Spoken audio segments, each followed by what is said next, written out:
Let's go to some sleepers here. Jamey, we can kind of go fast on these because we talked about them last week with Samantha. But round 14 in our draft, Jared Goff and Geno Smith both went. They are two sleepers that you're going to talk about here. Who do you like better, Goff or Smith?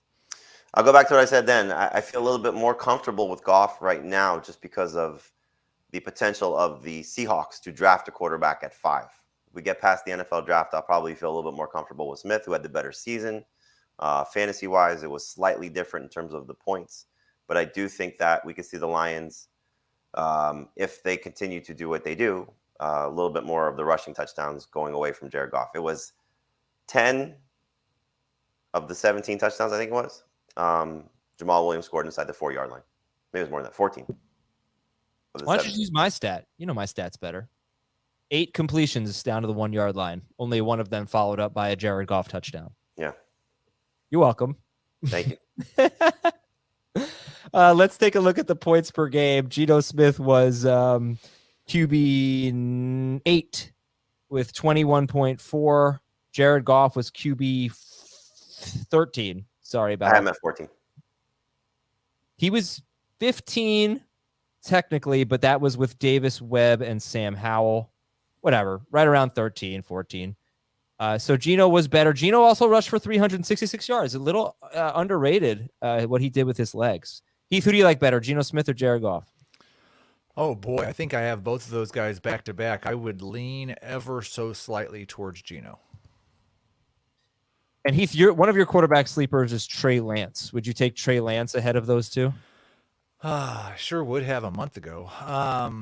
Now it feels – I think that the thing is, like, obviously not in a 2-quarterback league. Those guys are so much more valuable than Lance in a 2-quarterback league where the quarterback's floor matters. In a 1-quarterback league, after 10, 12, 13, 14 quarterbacks have been taken, I'm probably still more likely to draft Trey Lance than I am Goff or Geno Smith, because I think what we saw out of Geno Smith is probably the ceiling for both of these guys last year. You're hoping you find somebody that sneaks in to the top 10 quarterbacks. With Trey Lance, the hope is the same thing that is with Anthony Richardson. It's that, oh my gosh, what if this guy gets to run the ball 10 times a game and plays 17 games? And for Lance specifically, has Kyle Shanahan, who any quarterback can roll out of bed and average 8 yards per pass attempt. There's still QB1 overall upside for Lance, even if there is no more floor than there is for Richardson. You were somebody like a lot of us, me in particular. I don't know. I don't know if I was ahead of the pack or anything, but I was so excited about Trey Lance. He was probably my most drafted quarterback last year. Is there really any reason to get off of that? I mean, in a 2 QB league, obviously we don't know that he's going to keep the job, but let's just say they said, okay, Trey Lance is our starter. We don't know that Trey Lance is going to start week 1. Right.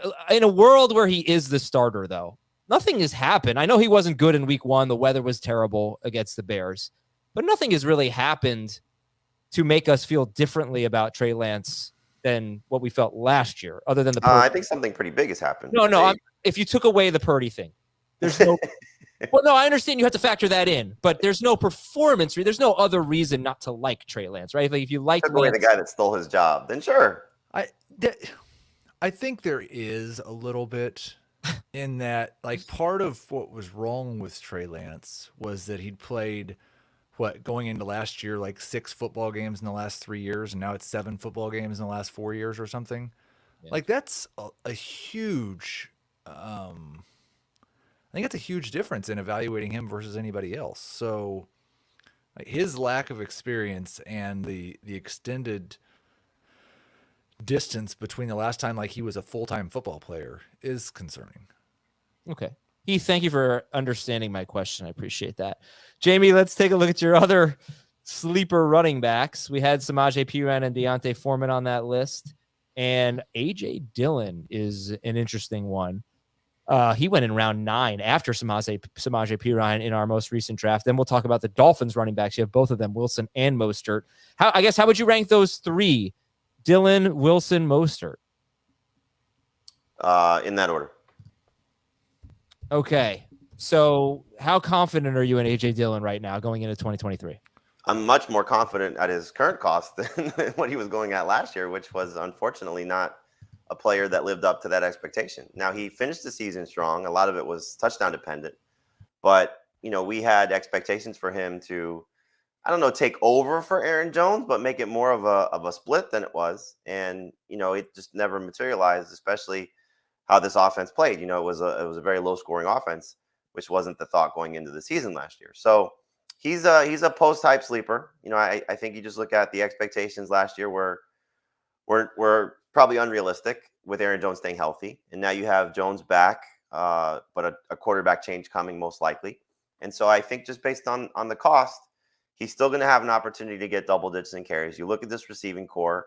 There's a video that's been circulating of Jordan Love throwing to Aaron Jones. I wonder just how much more he'll be involved in the passing game and maybe lose a few more carries to A.J. Dillon. And I still think this offensive line is good enough that they can support a strong running game. And I probably expect them to run the ball a little bit more with an inexperienced quarterback taking over for a 2-time MVP. So I think Dillon, his ADP is around 90th overall. It's a good gamble. And again, he's in that same lottery ticket vein of if something happens to Aaron Jones, he could be a superstar. So I like the opportunity based on where he's being drafted right now to take a flyer on him, much more so than where it was last year. Yeah, it's interesting because it was actually, I think, a fairly even split. They both played 17 games. Jones had 213 carries. Dillon had 186. But why did they keep going to A.J. Dillon? He was not even close to as good as Aaron Jones. Jones averaged 5.3 yards per carry. Dillon averaged 4.1 yards per carry. That is a huge difference. And Jones has proven year after year to be one of the best running backs, I think, in football. I mean, he's just awesome. That's why they brought him back. Yeah, he's terrific. Dillon, though, 186 carries in 17 games. That's 11 per game. And not a ton of catches. He had 28 catches. You're right, Jamey. He had 6 touchdowns in his last 6 games. 11 of his 28 catches, though, came in that stretch when he was scoring touchdowns, too. So a little bit more involved in the passing game. You take out the last 2 games, you want an Azer stat, it's certainly week 18 where he was terrible. Yeah. His targets and his reception totals were the best stretch of the season. I mean, there's what a great ADP, 90th overall for Dillon. Because if Jones gets hurt, it could be just huge production. I can give you the exact ADP on the 2 sites. It is 96th on NFFC, 99.6 on FFPC, and last year his CBS ADP was 62. 62, yeah. And I don't think I was waiting that long. I was pretty excited. No, same. He just didn't really do that well. That was the problem. I thought he would perform better than he did. Heath has left the building. We'll get him back. Jeff Wilson and Best Raheem. internet in South Florida is not working again. Do you guys have the same internet service provider? I'd love to know. I think we use Xfinity. I'm not sure. Yeah, you don't know what you have at your house, or you don't know what Heath has. I don't know what Heath has. I have Xfinity. Okay, we'll have to find out. Same zip code, basically, same internet. Yeah, we are literally about 2 miles away from each other. Have you ever been to each other's houses? Never inside. He's picked me up at my house to take me to work one day when I had a car problem, and I dropped off for the draft-a-thon a bag full of Snickers at his house. Very good, very good. All right, let's talk about the Dolphins running backs here, Jeff Wilson and Raheem Mostert. I'll get my stats on the splits there. It was really a lot of Jeff Wilson. I think he's 4 of the 6 games they were healthy. Wilson played more snaps. 5-7. So in the last 3 games after Wilson came back from injury, he had 40 carries. Mostert had 28. He was really their guy. I think people are definitely sleeping on him, and that's why he's in the sleepers column. Jamey, what do you expect from Jeff Wilson? So he's younger. Mostert will be 31 on Sunday. Just looked up his birthday, April 9th. Happy birthday, early Raheem Mostert. Happy early birthday, Raheem Mostert. Wilson's 27. But I think you just look at, like you said, it felt as if when they were both together following the trade, that Wilson was the priority for Mike McDaniels. Now, who knows how healthy either guy was down the stretch because they both were battling injuries. But to me, it feels like Jeff Wilson is a little bit safer at this point. They probably are going to split carries no matter what happens. But it's just an easy situation to take a flyer on both. Now, again, their ADP on both sites here is, I don't think, reflective of where it'll be. They're both past 150th overall. So that just doesn't seem realistic. However, I do think that we're going to get them probably after pick 100 unless one gets some significant pub over the other in training camp. And so for right now, I think they're just easy guys to take flyers on, whether you prefer one or the other, just to see what happens as your fourth running back. And if one takes the advantage of the situation, the fact that they're both together, it doesn't seem like Mike McDaniel wants to draft a running back, especially they brought back Myles Gaskin as well. So I would expect it to be the Jeff Wilson, Raheem Mostert show again to open the season. And Heath, how do you see it between Wilson and Mostert? Flip a coin. Will probably be different over 1 month of the season than it will in a different month of the season. They're both right around RB 30 to 35 for me. I like them in the round 8 range. I'm very content to just take the one that goes second. Okay. I'm going to get into this with you. Let's do this. First of all, what is your internet service provider? This was not an internet issue. The strangest thing has happened during this podcast 4 times now. As I've been talking or listening, my mic and headphone settings have changed in the middle of the show. Really? To where I could not hear you anymore, or you could not hear me when I talked. Interesting. Yeah. Okay. Well, apologies to your ISP. That's why I didn't say them. Okay. So week 9 was Jeff Wilson's first game with the Dolphins. Mostert had been there all year. Edmonds is gone at this point. They played the same amount of snaps. The first game, Jeff Wilson actually played one more snap. The second game against Cleveland, Wilson plays 61% of the snaps, has 17 carries. And Mostert. Damn it. I have to adjust my argument then. Well, never mind. I did think, though, that I really did feel like it was more of Jeff Wilson's back. Like he was more of a 65-35 split. You feel like it seems like you feel like it's a lot more even, and I think Wilson's ahead. I think Jamey does too. Yeah, I think that, like Jamey alluded to, it's really hard to look at the second half of the Dolphins season and take very much away from their running back usage because one of Mostert or Wilson was hurt. And that will probably be the case this year. That's been the case for most of their career. That's why I think that they're both fine guys. I don't want to bet on which one of the guys is going to miss the most games due to injury. But I think whenever one of them's out or dinged up, the other one is going to be a starting fantasy running back. And they're both going to be flexes when they're both healthy. When you draft either one, you draft them with the idea of lottery ticket. You know, you draft them with the idea of if the potential injury does happen to the other one, that's the time you completely feel comfortable using them. But maybe you do get a little bit of separation between the two, and then you could feel flex, but it could flip on a dime, in the middle of a game, however these guys are being used. I just think that I'll lean toward youth. They both have a history with the coach, so there's no real okay, this guy's got, more of a rapport, familiarity. I think it's just a matter of, just draft them, stash them. They could be guys you end up cutting at some point during the season, but this is why we're talking about them in this category. Okay. Let's talk about Jamey's wide receivers here. I'm going to read. There are 6 names here. And in the most recent draft we did a couple weeks ago, they all went in round 8 or later, except for Kadarius Toney, who was the last pick of round 7. So if we consider him a round 8 pick, they all went in round 8 or later. Most of them in rounds 8 to 9, basically. And then a couple were a little later than that. They are Gabe Davis, KJ Osborne, Nico Collins, who went 1 pick after Osborne, Romeo Dobbs, Kadarius Toney, and Sky Moore. In the order they were drafted, I guess I should do it that way. Kadarius Toney, Gabe Davis, KJ Osborne, Nico Collins, Sky Moore, Romeo Dobbs. 6 names there, Heath. Do you disagree with any of them? I mean, I don't. It's always hard to say you disagree with sleepers because they should have flaws or they wouldn't be getting drafted where they are.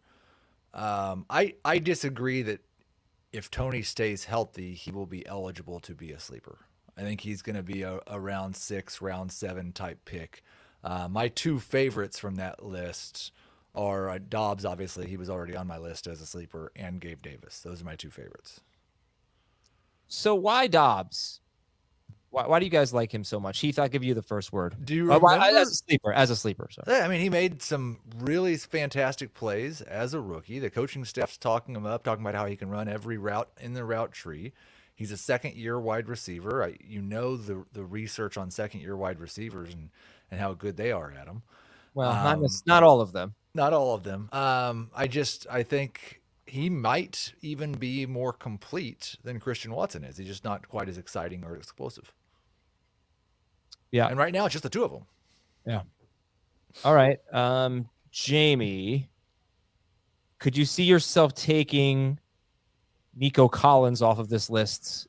Texans add anything significant at wide receiver? Oh, for sure.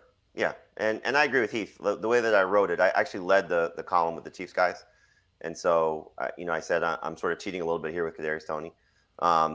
But his ADP is in the range of like some of the running backs we were just talking about in the mid-90s. So I think the thing about Nico Collins and Romeo Dobbs and now KJ Osborne, it's opportunity, and Collins hasn't lived up to some of the hype, but you look at this receiving core and you could say Mechie is the one you want to target. You could say that the rookie that they're about to draft is the one you want to target. We don't know who the quarterback is going to be that's going to impact it, but Collins has that big play ability. And if the right quarterback is there, I think that could, open it up. He's going to be one of their starting receivers. I don't think they're drafting, 2 or 3 guys and they're going to go with, let's just say Mechie and 2 other players there. So I just like the situation. He's got to stay healthy, but he's somebody that you can get in the double-digit rounds, and I think has the chance to, exceed that.